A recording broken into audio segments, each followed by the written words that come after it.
Bem-vindos, estamos novamente ao vivo. Bom, pessoal, como sempre, como todos os dias, eu vou dar um tempinho para o Instagram, propagar a live. É normal, né? Não é que as pessoas colocam um alarme. Gente, é 19h30, 19h30 eu entro.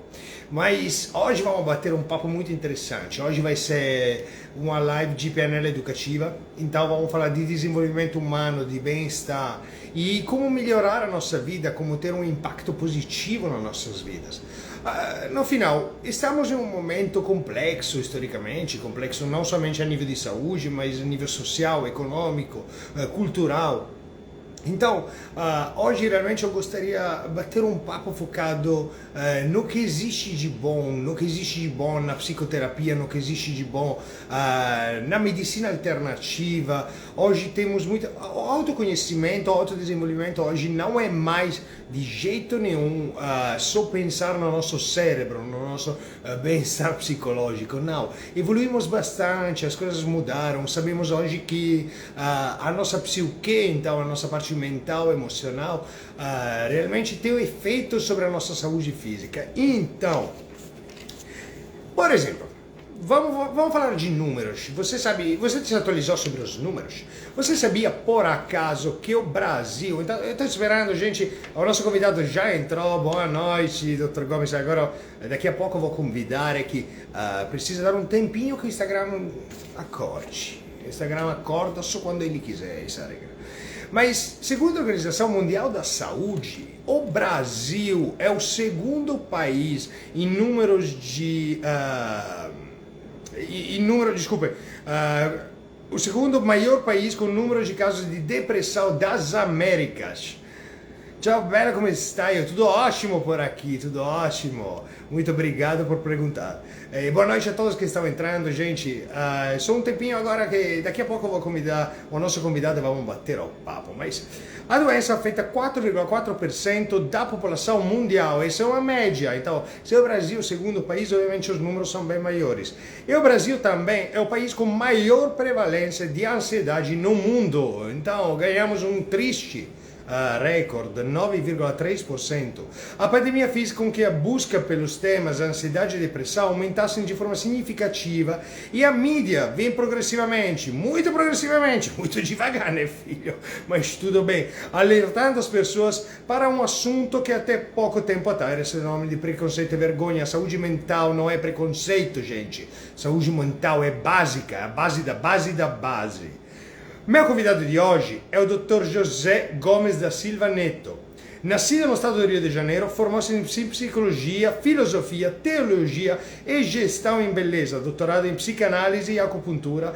Possui também pós-graduação em psicanálise clínica, nutrição clínica, formação de especialista em acupuntura, medicina tradicional chinesa e neuropsicologia. Gente, vamos falar de tudo que tem de alternativo nesse mercado, realmente. Eu fico muito feliz e agradeço já ao nosso convidado por ter aceitado. É presidente do Conselho Brasileiro de Psicanálise e Psicoterapias, CONBRAPS, da Comenda do Mérito de Psicanálise e das Ciências Psíquicas da Câmara Brasileira de Cultura do Estado de São Paulo e membro imortal da Academia das Ciências, Letras e Artes de São Paulo. Então eu vou convidar o Dr. Gomes para participar dessa live. Estou com um problema somente para convidar aqui, porque não me acha? Ok, Gomes, voilà. Essa coisa do Instagram, a gente me se atualiza também a cada 30 minutos. Agora tem dois pulsantes que te pediu o convite e o convidado. Perdi essa atualização. Boa noite, doutor, tudo bem?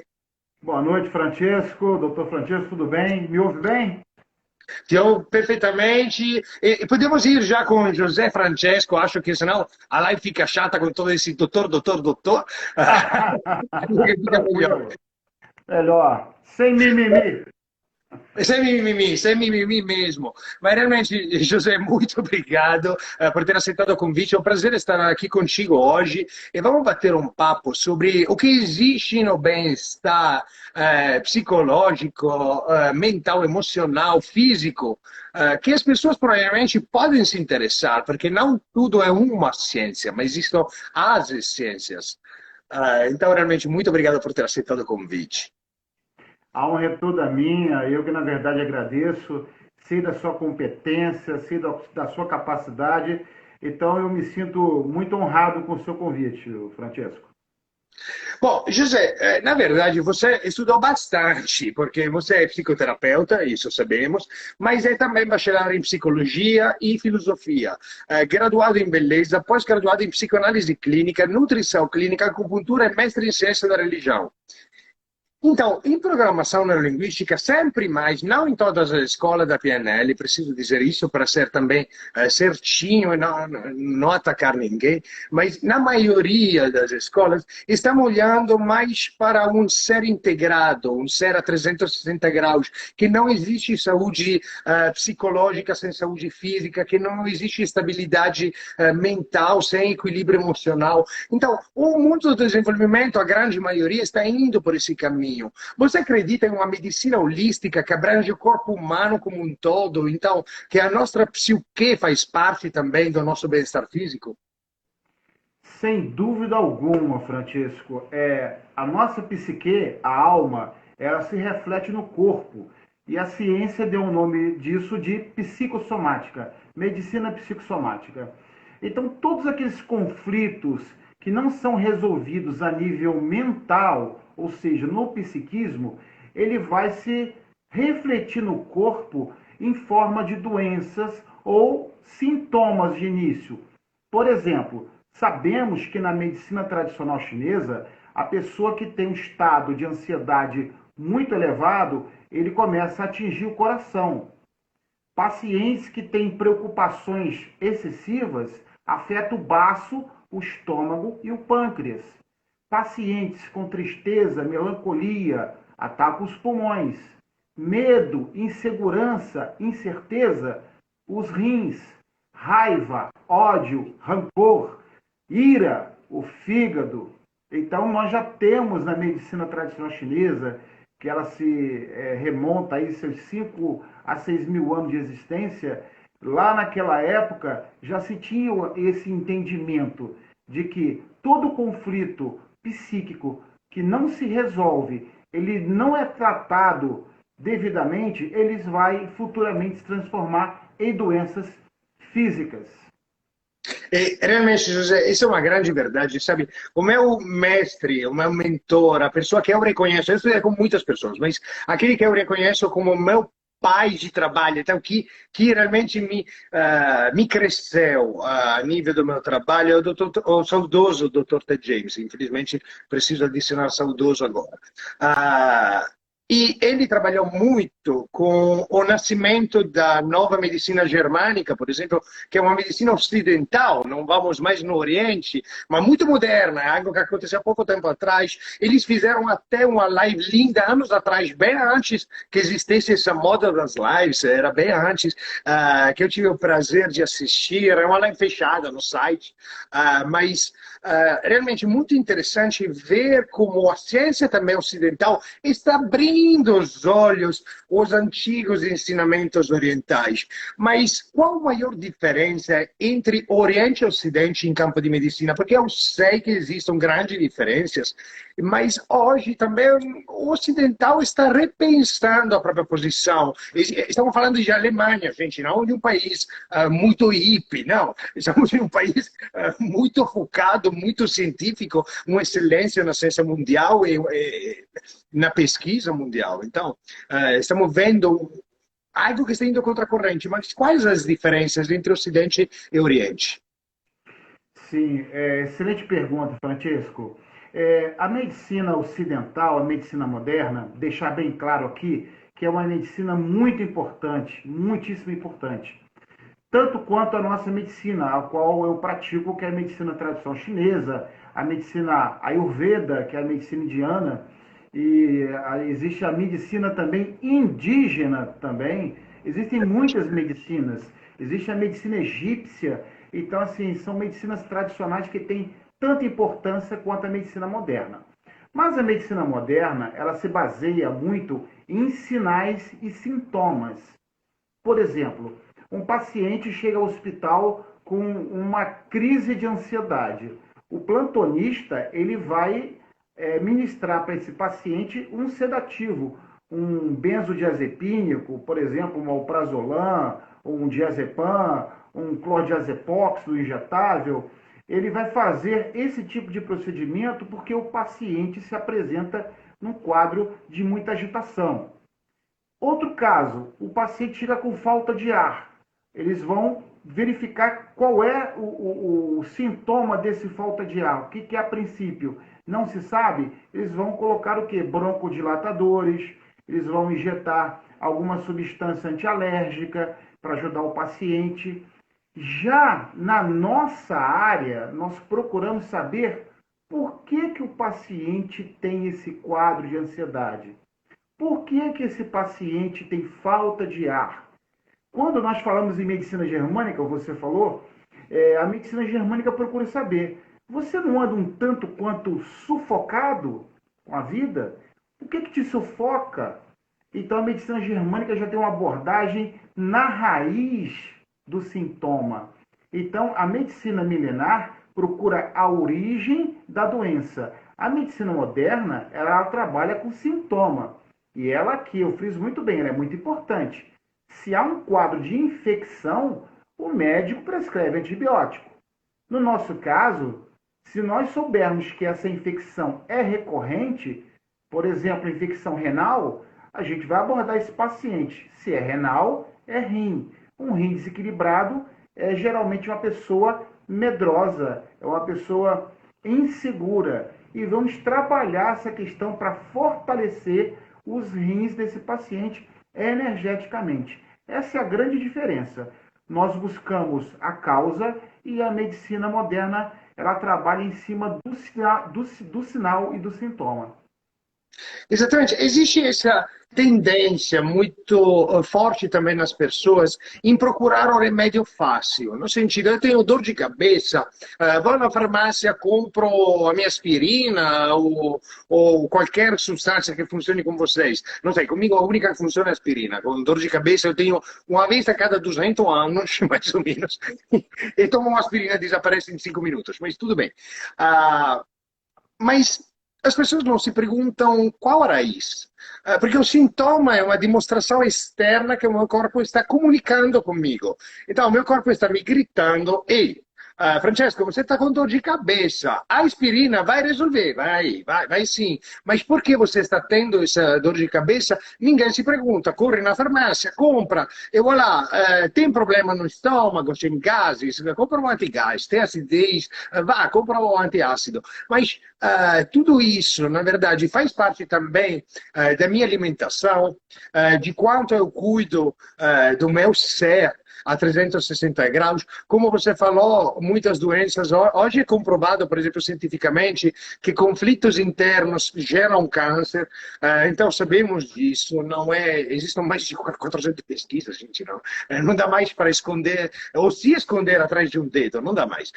Mas essa mentalidade, você acha que precisa mudar? Como pode mudar? É a informação a base de tudo? Ou precisa realmente entender um pouco mais a complexidade do corpo humano? Exatamente, Francesco. Uma outra coisa que você tocou é muito importante. Inclusive tem um livro, né? Quem quiser depois dou até essa dica, A Doença como Caminho. Então, tudo que acontece no nosso corpo é um sinal de que algo está funcionando de uma forma inadequada. Por exemplo, a pessoa amanhece com a dor de cabeça. Ela tem que analisar o que. Ela pode até recorrer a um analgésico, se for uma coisa muito chata, mas ela tem que analisar o que está acontecendo com ela, como é que está a minha alimentação, como você falou, a minha hidratação, meu estilo de vida, se eu tenho feito as coisas que eu gosto, se eu tenho me rodeado de pessoas bacanas, com boa energia, se eu tenho mantido o meu foco no meu dia a dia, nas minhas coisas, se as coisas estão indo bem. Já na parte digestiva, digestória, tem um sinal muito bacana na medicina chinesa, que tudo aquilo que nós não conseguimos digerir a nível psíquico, o nosso estômago também recebe esse reflexo. Ele tem lentidão no processo digestório. O fígado passa a produzir poucos sais biliares. O pâncreas passa a produzir um pouco menos de pancreatina. Então, a parte digestória fica comprometida. E nada adianta, ô Francisco, você tomar os melhores medicamentos, os melhores suplementos, se você não tratar seus conflitos emocionais, se você não se aceitar, se você não se realizar, então você fica, como eu sempre digo para os meus pacientes, se você não tratar a raiz do problema, a raiz do seu emocional, você ficará num tratamento meramente paliativo e sintomático para o resto da vida. Então, podemos dizer realmente, porque realmente dá para pensar um pouco, no sentido, a medicina tradicional ocidental, desculpe, realmente trata o sintoma. Então, bom, ótimo, dor de cabeça, eu tomo a minha aspirina, pelo amor de Deus, gente, continue, obviamente, tratamentos tradicionais, ninguém está dizendo que não são válidos para tratar o sintoma, mas tudo bem, eu estou com uma infecção, realmente tomo um antibiótico, preciso fazer isso, mas depois, não é essa a cura, esse é o tratamento, tanto que se chama realmente tratamento, não cura para. Como a medicina sempre tem essa linguística muito específica, essa diferenças entre o que trata algo, o que cura algo, que é muito importante que as pessoas comecem a entender. Por exemplo, existe uma outra coisa que eu acho muito interessante, que é a acupuntura. No sentido, a acupuntura chega a ter um conceito que faz parte da minha filosofia de vida, que é uma havaiana, então eu não chamo ela de minha religião, mas de minha filosofia, prefiro assim, é somente uma questão de diferenças linguísticas. Mas os havaianos falavam que nós temos um canal energético que é praticamente o nosso canal, as veias. As veias não passam somente sangue, mas passam a nossa energia vital, que faz todo sentido, já que o sangue é a nossa energia vital.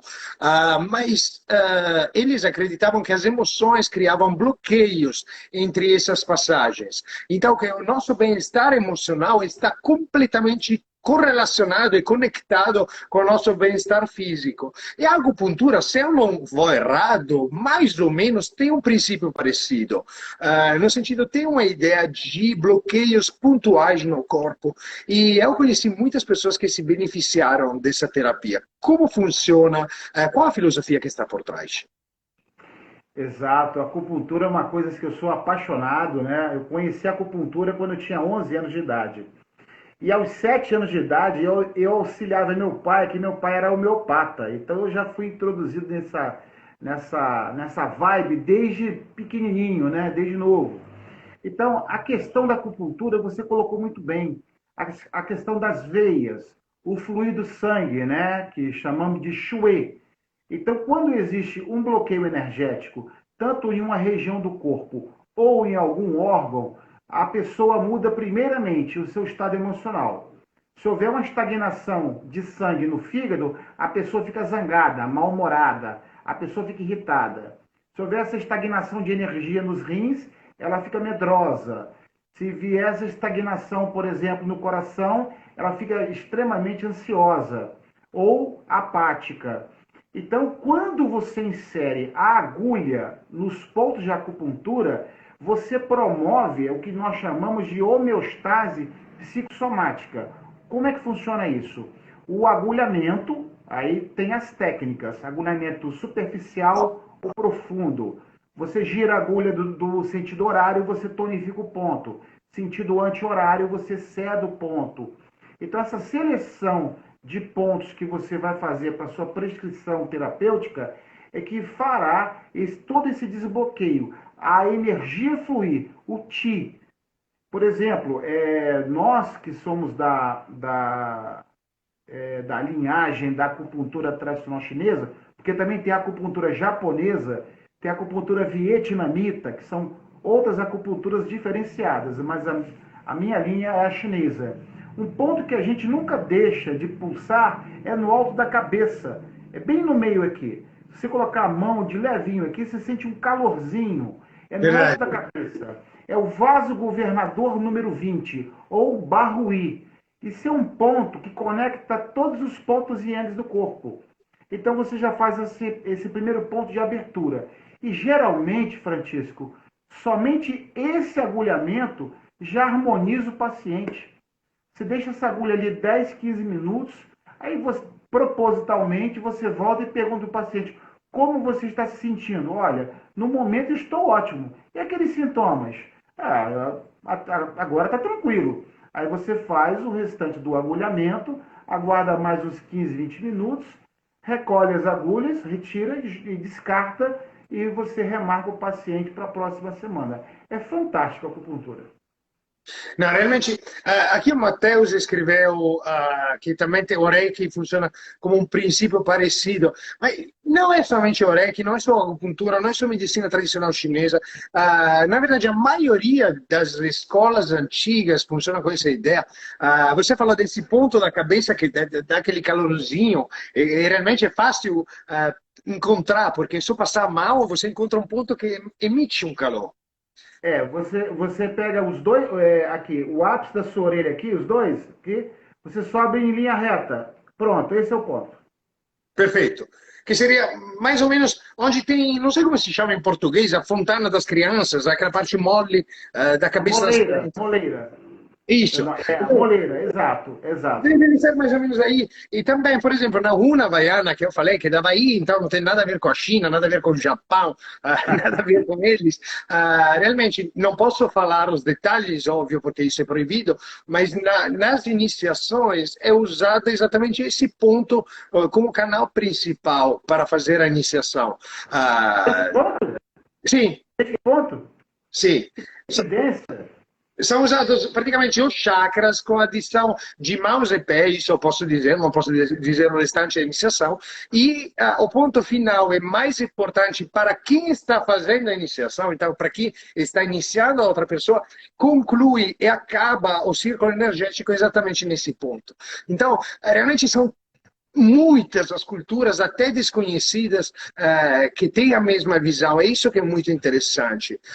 Porque hoje, eu acho que muitas profissões do bem-estar mental e emocional também, como a psicanálise, são, infelizmente, ainda machadas um pouco dessa cultura. Gente, estou falando como. Estamos falando entre psicólogos, entre pessoas que estudaram psicologia, então é realmente fácil. Mas parece que aí a programação linguística chega, ai meu Deus, deve ser coisa do diabo, a hipnoterapia chega, a hipnoterapia é controle mental, e vamos ouvir muitas, psicanalista, não é psicólogo, mas, bom, para esclarecer um pouco as profissões da saúde mental também, porque é isso que acho que é uma grande confusão. Qual a diferença entre psicanalista, psicólogo, psicoterapeuta, coach, terapeuta holístico? Hoje temos bilhões, mas eu acho que precisamos aprender a não ver nenhum melhor como o outro, mas um complementar ao outro. Essa sempre foi a minha visão. Nunca consegui enxergar como uma ciência única a saúde mental. A saúde mental não pode ser uma ciência única. Pode explicar um pouquinho para as pessoas as diferenças entre as profissões? Sim, sim. Eu costumo dizer que a saúde mental é algo tão complexo e magnífico que não pode só envolver psicólogo, psicanalista, psiquiatra, tem que envolver todos os profissionais. O importante ali é você levar o benefício para o paciente. Vamos aqui citar os três mais conhecidos, né? Que é o psicólogo, o psicanalista e o psiquiatra. O psicólogo, ele é um profissional que passou por uma graduação e ele trabalha o aspecto comportamental no paciente, né? Exemplo, né? A parte cognitiva comportamental. Já o psicanalista, ele passa por um processo de formação e tem escolas que trabalham por 3 anos, algumas 5 anos, existem escolas de até 7 anos de formação. Porque, na verdade, a psicanálise você tem que tem que estudar a vida inteira. Você não pode parar de estudar psicanálise, né? O que nós estamos fazendo aqui faz parte desse quesito da psicanálise. Nós estamos trocando ideias. E o grande boom da psicanálise é isso. Então, a psicanálise, ela busca saber o inconsciente, o que está acontecendo a nível inconsciente, que está deixando a pessoa no seu estado consciente com algum tipo de dificuldade. Por exemplo, se a pessoa tem medo de dirigir, ela procura um psicólogo, ele pode usar a terapia cognitivo-comportamental. Ele pode usar a hipnoterapia, ele pode usar a programação neurolinguística. Já o psicanalista, ele vai buscar saber o que levou essa pessoa a associar no seu inconsciente algo que está lá, que quando ela vai dirigir, ela trava, ela tem medo. Então, o psicanalista, entre aspas, ele é um detetive da mente humana. Ele vai buscando saber o que está acontecendo a nível inconsciente que traz esse problema para o consciente. Já o psiquiatra, ele é um profissional que tem que ser graduado em medicina, ele se especializa em psiquiatria e trata problemas, conflitos de toda sorte, ansiedade, depressão, pânico, fobia, medo, com medicamentos. O psiquiatra é treinado classicamente para tratar, porque aqui eu me responsabilizo por essa fala que eu vou dizer agora. Tá? Tratar o sintoma, na verdade. Trata o sintoma. A psiquiatria não cura doença nenhuma a nível mental. Triste, né? Algumas pessoas até escutarem isso, quer dizer que eu não ficarei curada da minha depressão. Olha, se você associar o tratamento psiquiátrico, você procurar um bom psicólogo, um bom hipnoterapeuta, você procurar um bom nutricionista, uma boa academia, ou seja, você tem que fazer coisas diferentes para ter resultados diferentes. Exatamente. Mas aqui no Brasil, né, eu digo para você que as pessoas têm esses medicamentos, a grande maioria, como uma muleta. Ela quer chegar à noite e ela quer dormir, ela vai tomar os medicamentos, o médico passou, eu vou tomar. E, pasmem, a maior venda de medicamentos hoje no Brasil, a maior venda é feita quase sem prescrição médica. A pessoa vai à farmácia dá um jeito de arranjar o remédio sem receita. Isso é um outro problema. Então, eu deixo até aqui um aviso. Se você faz uso de algum medicamento controlado, o famoso faixa preta, converse com seu médico. Não fique tomando pelo tempo que não foi estipulado. Ele tem que ficar ali sendo acompanhado por esse profissional. Assolutamente, e gente, cuidado, porque realmente tarja preta são drogas, mas não drogas aquelas naturais, gente, não esqueça. Aquelas são drogas químicas pesadas mesmo, que têm interferência com a tua funcionalidade, as nossas funcionalidades, a tua funcionalidade do teu cérebro, dos neurônios, dos neurotransmitidores, vão diretamente trabalhar com a função do teu neurotransmitidores. Então, cuidado com o que você faz, porque realmente tem um problema, viciam bastante. São drogas. São drogas, quando passadas, obviamente, pelo médico, sob exames, uma avaliação médica e tudo que é necessário, é tudo seguro, pelo amor de Deus. Mas, lembrando que, infelizmente, não todos os médicos são excelentes, como nenhum profissional, existe nenhuma profissão com um mundo excelente. Vimos isso também na psicologia, na psicanálise, na programação linguística, no coaching. Tem tantas pessoas que realmente não mereceriam fazer parte do mundo, mas fazer o quê? Então, a mesma coisa acontece com a medicina. Procure mais opiniões, geralmente funciona. Isso eu vi que funciona na minha experiência, pelo menos.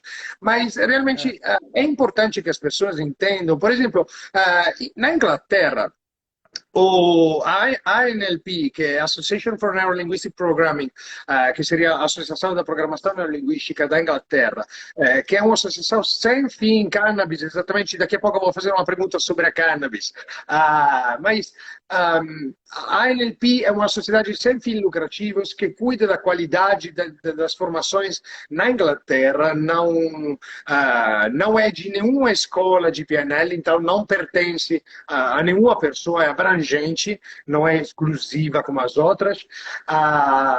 realmente está trabalhando bastante com o conselho de psicanalista lá para criar essa NLP therapy, que seria a terapia da programação neurolinguística, coisa que eu espero ver no futuro como forte no mundo, não só na Inglaterra, que geralmente abre as portas.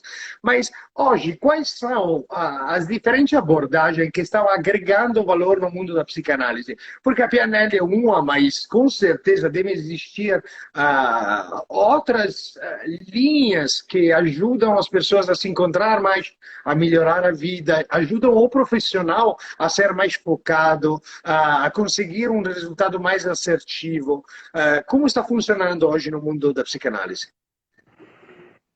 Infelizmente no Brasil existe essa conduta, né, de alguns profissionais da psicanálise, aqueles que eu chamo psicanalistas clássicos, psicanalistas ortodoxos, que ele usa o divã até hoje, ele acha que tem que ter o divã, se a pessoa sentar não vai funcionar o processo psicanalítico. E existem sociedades aqui no Brasil que não permite que o profissional diga para o paciente, olha, beba mais água. Ele diz que ele não pode fazer isso. Eles são contra isso. Por exemplo, a psicologia ela já deu um avanço aqui no Brasil na questão da acupuntura. Né? Os psicólogos estão podendo fazer acupuntura, né? Olha só, podendo, né? Mas com muita restrição, né? Ele tem que usar a acupuntura, mas o foco é a psicologia. Então, eu, né, como presidente de uma instituição psicanalítica, eu digo o seguinte, que as pessoas estão precisando de um atendimento de excelência. E qual é o problema do psicanalista ter conhecimento e habilitação como homeopata? Problema algum. Se ele tiver habilitação em Reiki, ou habilitação em acupuntura, habilitação em PNL, hipnoterapia, existem até psicanalistas que são totalmente contras a hipnose. Sabe por quê? Freud abandonou. Eu falei, não. Ele não quis a hipnose. Ele foi buscar outra pesquisa. Se você me deixar, eu depois conto a verdadeira história de Freud. Mas vou contar a verdadeira dói. A verdadeira dói, Aí vão reclamar, né? Vão ficar chateados. Então eu acho que o profissional psicólogo, psicanalista, ele deve lançar mão de ferramentas, porque quanto maior recurso o profissional tem em seu consultório, ele vai levar um bem-estar para a sociedade muito grande. Porque a sociedade adoecida, ela não aguenta mais, ô Francisco, para o Sistema Único de Saúde. Aí encaminha para o neurologista, encaminha para o psiquiatra, encaminha para o geriatra, encaminha para o fisioterapeuta, ele fica cansado com isso. Então, quando o paciente vai em busca de um profissional, por exemplo, como você tem várias ferramentas para trabalhar com o paciente. Se ele não entra no transe hipnótico, você usa PNL. E pronto, você está ali para resolver a questão. Você está ali para facilitar a vida da pessoa. Você está sendo um canal de cura para aquela pessoa, de libertação. Então, qual é o problema no final você falar assim, olha, toma um chá de melissa. Se você conhece plantas medicinais, toma um chá de erva de São João, que é antidepressivo. Se você tem qualificação, certificação para isso, eu não vejo problema nenhum. Eu acho que nós estamos perdendo tempo, né? Mas outros profissionais estão abrindo os olhos, graças a Deus. Realmente, boa noite a todos que estão entrando. Eu vi aqui o Moreira entrando. Boa noite, Moreira. Outro terapeuta de mente aberta, bem-vindo. Sim, vou contar rapidamente a verdade sobre o Freud, mas sobre o Freud é muito fácil. É só ler o livro Propaganda, que foi o primeiro livro de um projeto que criou a palavra Relações Públicas, que era um neto de Freud. Então, não é muito difícil. o querido Freud foi usado como exemplo, mas existem duas grandes motivações do porquê Freud odiava a hipnose. A primeira é uma briga que teve com Bernheim, um dos grandes pais da escola de Nancy, porque Freud falou publicamente que ele era o pupilo, o grande exemplo do estudante de Bernheim, e Bernheim respondeu em uma revista científica da época: sinceramente, eu não sei quem seja esse cara, participou de uma minha aula de 1 hora e meia, e isso teve probleminhas com o ego de Freud, essa é a realidade. Além disso, a segunda realidade é um abuso de cocaína de Freud, que na época era um fármaco lícito, lembrando que na época era lícito, e Freud perdeu os dentes, então a voz é a parte principal da hipnoterapia, e ficou difícil conseguir fazer o trabalho. Essa é a verdade que ninguém quer contar. Eu, quando eu contava na faculdade, o professor queria me matar, mas eu contava. Afinal, a verdade não pode ser censurada. E não faz sentido censurar, passaram já séculos. Mas o que você falou é muito interessante, essas limitações que os profissionais mesmo criam. Eu faço parte da escola junguiana, eu faço parte da escola freudiana, eu sou contra você porque você usa esse tipo de terapia. Eu vi isso tantas vezes na faculdade, briguei com colegas de faculdade, tapada na cara mesmo, eu dou tapada na cara, porque não faz sentido. Acho que todos precisam entender. Para entender a mente humana, você precisa abrir sempre mais, precisa se conhecer, entender como o teu estilo de vida influi no teu bem-estar. Mas ainda tem pessoas que procuram, às vezes, o profissional errado, na minha opinião, por medo. Por medo, porque o psicanalista, o psicoterapeuta, o psicólogo, aquele para doente. Então, eu vou como referência em alguém que fez um curso de 3 dias, mas só porque não é terapeuta. Isso também, do outro lado, é algo que realmente deixa a situação mais complexa, porque eu acho importante entender que hoje não existe problema nenhum em fazer psicanálise, não existe problema nenhum a ir no psicoterapeuta, no psicólogo, no psiquiatra, no coach, que seja, no programador neurolinguístico, no terapeuta, tudo que você quiser. Mas ainda o preconceito para as profissões do bem-estar emocional e mental antigas, entre aspas, então aquelas que têm uma idade maior, como a psicologia, a psicoterapia, psicanálise e psiquiatria. Tem ainda muito preconceito, não vou lá, senão as pessoas me chamam de doido. Existe ainda isso? Sim, infelizmente existe. Existe sim. O meu grande público, né, são do sexo feminino. E às vezes a gente, em terapia, acaba descobrindo que seria interessante o marido, ou o namorado, ou o noivo participar da terapia para compreender o processo. E a gente instrui, ó, conversa lá com o seu marido, né? A gente atender vocês dois e tal. Então vou falar com ele. Aí na próxima semana ela diz assim, olha, ele disse que doida sou eu, que quem precisa vir aqui você é doido. Ele não está doido. Então existe esse estigma terrível de que profissional da área de saúde mental só para quem é louco. E não existe isso. Isso é um mito. Isso é uma coisa que as pessoas têm que entender. E quando as pessoas vão assim desconfiadas e quando acaba ali, passa 1 hora e vem na semana que vem e fala assim, eu nunca imaginei que fosse assim, foi uma coisa tão tranquila e eu fui pensando durante a semana naquelas pontuações que nós fizemos e tem sentido realmente aquilo.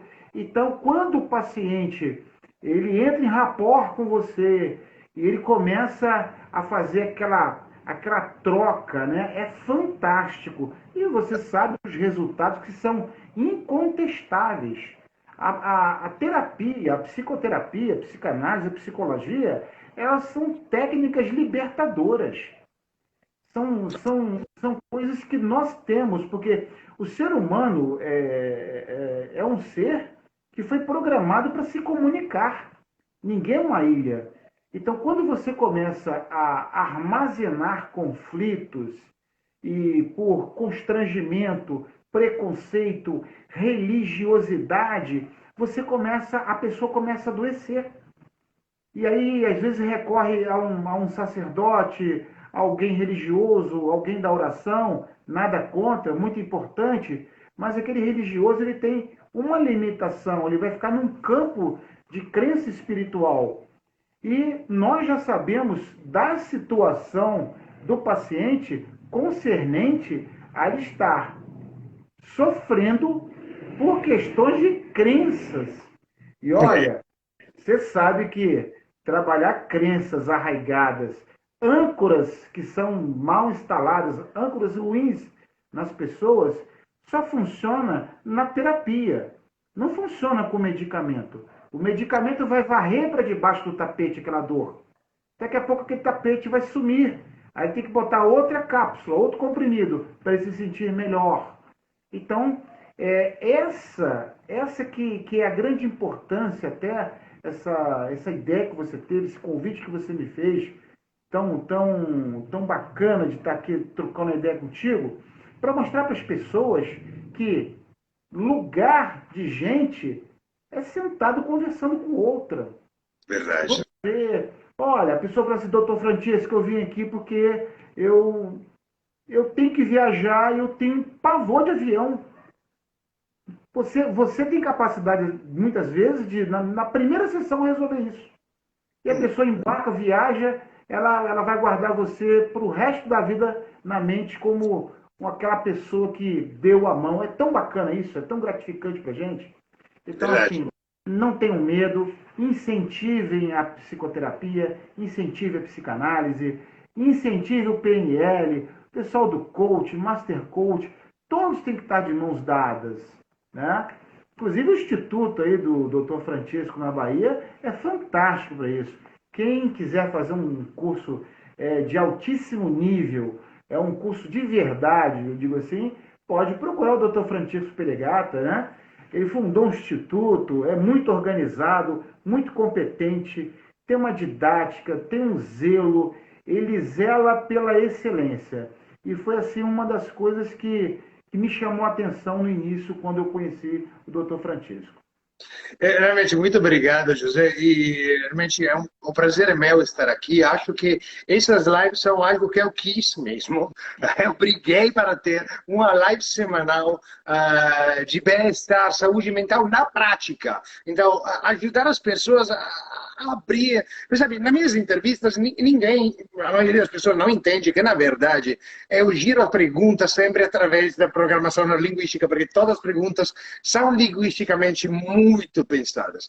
Mas esse é mais ajudar as pessoas a se conectar com as outras.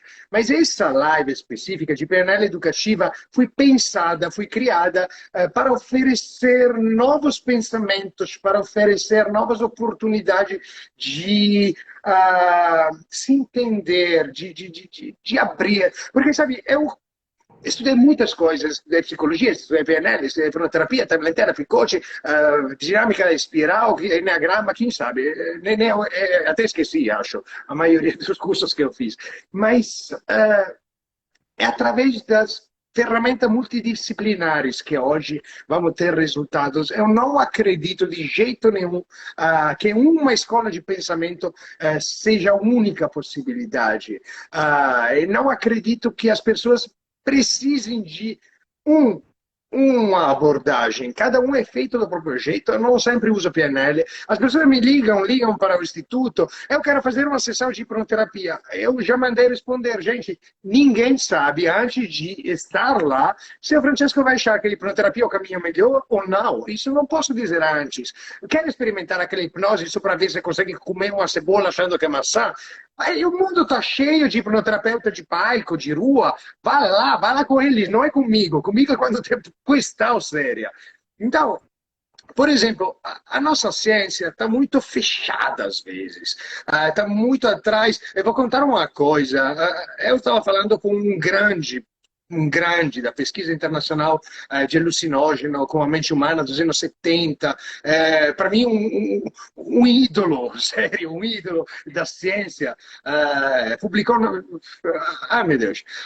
Não vou dizer nomes, não vou dizer nada, mas ele estudou, descobriu, foi o primeiro a experimentar uma molécula alucinógena, que é a primeira molécula que foi descoberta, que é o DMT, que é a base do LSD, a base do cogumelo mágico, a base de todas as outras.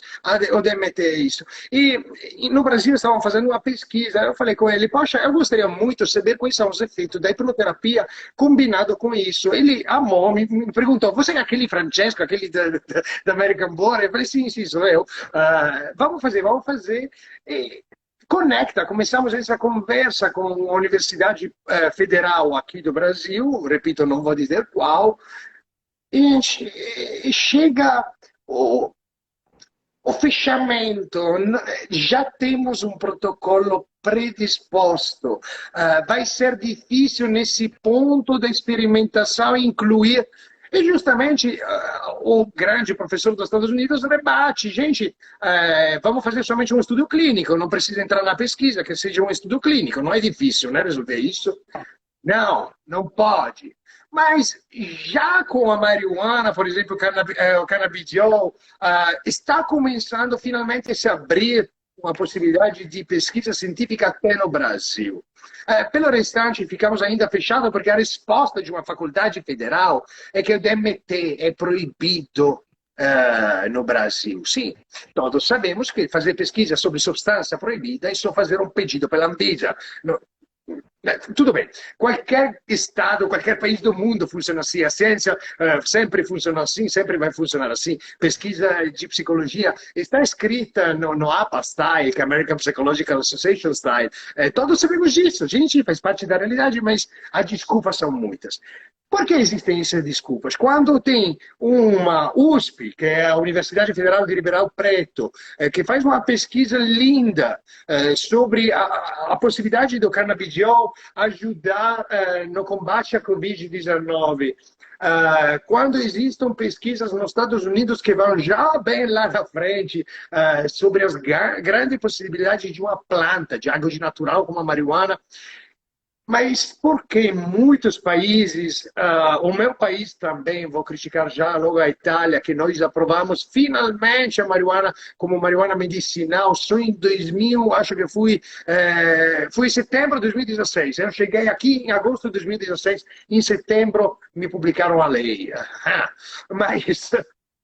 bom, admito que eu já fazia pesquisa também com cogumelos, quando não era permitida, mas eu fazia. De qualquer jeito eu sempre fiz. Mas a realidade é que existem interesses econômicos e políticos por trás, porque eu estou vendo também muitas pessoas definir esses tratamentos científicos como algo de pervertidos dos anos 60. Gente, isso não dá, isso é ciência. A ciência deve continuar também livre da grande farmacêutica. O que você acha sobre o tema? Porque estamos vivenciando uma pandemia e eu sempre critiquei. Todo mundo criticando, falando e brigando, e ninguém pensando nas alternativas. Enquanto é importante cuidar da própria alimentação, eu vejo pessoa obesa que permaneceu obesa na pandemia. A obesidade é uma doença, gente inútil falar você é gordofóbico. Não, obesidade é doença, gordura não.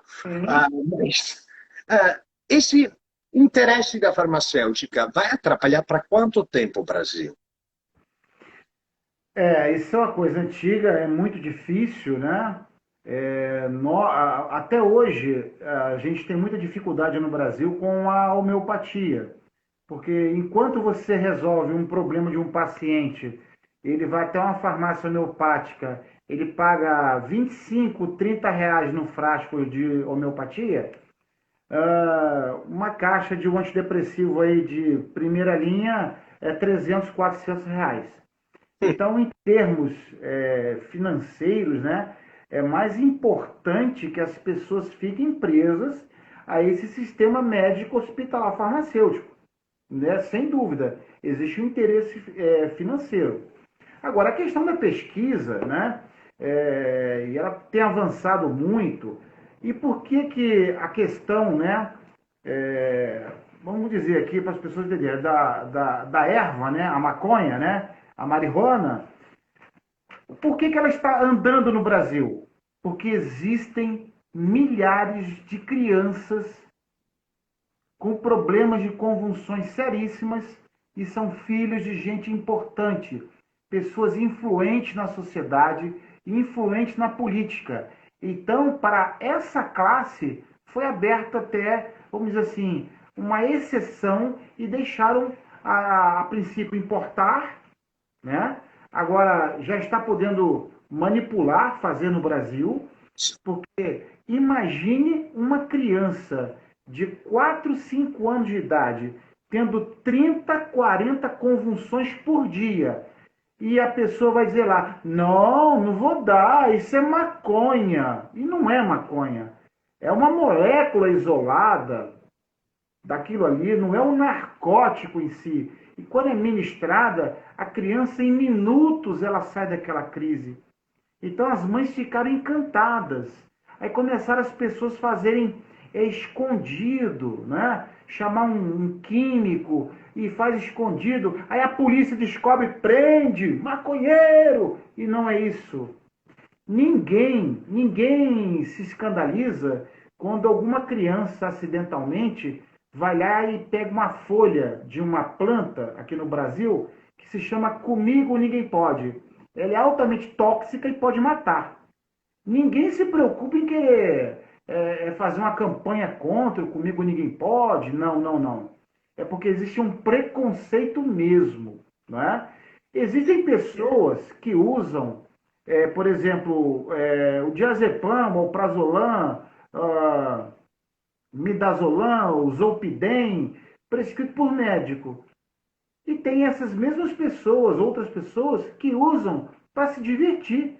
Eu conheço um paciente que toma 10 cápsulas de zolpidem e ele toma com uísque. Ele fica completamente, ele não lembra de nada depois. Ele usa de forma recreativa. Isso é um problema dele. Isso é uma decisão dele. A forma com que ele adquiriu esse produto, isso é uma outra questão. Agora, eles ficam realmente nessa tecla, né, do THC, né, do tetra e do canabidol, por puro preconceito. Porque, na verdade, se fosse uma outra coisa, porque eles misturam. É preconceito, sim. É preconceito, mas isso está acabando. Aos poucos está acabando aqui no Brasil. Relativo a essa erva. Graças a Deus. Infelizmente, é realmente assim.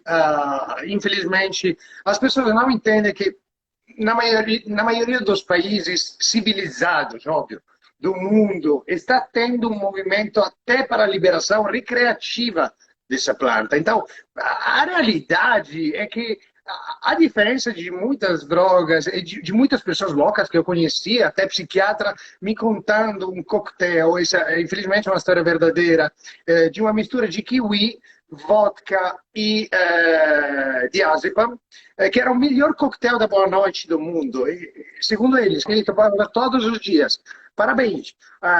Espero que não seja mais médico já hoje, mas porque era médico psiquiatra, era um convênio, mas tudo bem. E queria que eu experimentasse essa gostosura química que dá uma dependência incrível. Hoje existem coisas que chamamos droga que na verdade são bem menos nocivas do que o tabaco, do que muitas outras plantas, muitas outras coisas que são legais, como o álcool mesmo. Então, abrir as mentes é algo que precisa ser nosso, porque se esperamos, como o Dr. Gomes José falou, exatamente, se esperamos que seja algo que afeta a alta classe, o que não pode não ser escutado pelos legisladores, aí, gente, vamos morrer antes, não vai dar, assim não vai dar. Então, é você também que é responsável de procurar informações, porque lembra-se, cada político é elegido por você. Quando você tem conhecimento, quando você conhece, o teu político precisa fazer as tarefas de casa, precisa estudar, precisa ampliar a mente, precisa fazer tudo o que é necessário vai continuar a ser o teu representante. Então, comece a seguir páginas boas. Pode ir aqui, começar a seguir o Dr. Gomes aqui no Instagram, seguir o Combrapsi, seguir as páginas que divulgam as informações sérias, que te ajudam a abrir a mente, porque, gente, eu acho que não faz sentido estar aqui todos os dias live se depois você não faz a parte que compete a você, que é procurar informações, é ler, pesquisar. É bonito pesquisar sobre a tua saúde, muito melhor que fazer a fofoca no grupo de WhatsApp. Te garanto, a tua vida vai melhorar.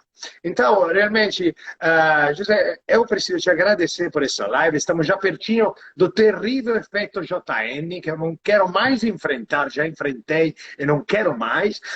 O terrível efeito JN. Muitíssimo obrigado por ajudar as pessoas a conhecer o que existe. Porque o que existe é válido. Procure. Pode não ser válido para você, aquela coisa.